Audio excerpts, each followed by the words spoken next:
garaway kii sugay haddana ka gadooday kuu rabay sana u garabin kii helay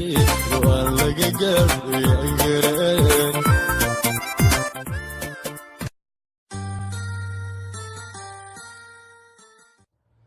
aniga kuma hadlo luqad kale adna kuma hadashid lahjad kale maxaan isku fahmi la'nahay aniga maalinna kama dhargo jacaylkaaga farxaddu way iga guurtay aniga bisha waajibka ah ee la soomo waa ramadaan balse aniga maalin walba waan soomanahay adiga dartaada xoog waxba laguma helo maxaan kugu sameeyaa ii sheeg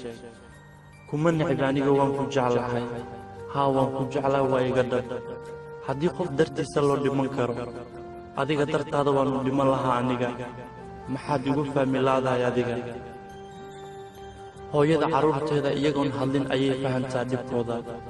anna sidoo kale ayaan ku fahmaa adiga balse maxaad ii fahmi laadahay aniga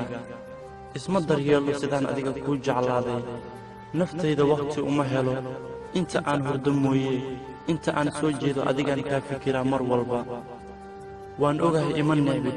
balse sidaan aniga rabo iima jeclid waxba may hadhihin waa runtayda nafta xanuunkaas martay waa aniga ha iga xumaan igama ahan canaan iyo inaad adiga khaldan tahay waayo aniga ku jecel qaladba kuma quro saddex dardaaran iga dhegayso midda koowaad xusuusnow inaan dartaada wax walba u samayn karo aniga midda labaad ogow inaan kugu faano mar walba midda saddexaad ha dhibsan hadalkayga waayo qof ku jecel ayaan ahay aniga cashaqa guri taagtay uu dego haddana gogashiisii caasiyey markuu ka gabad xilkiisii waa laga gaadhay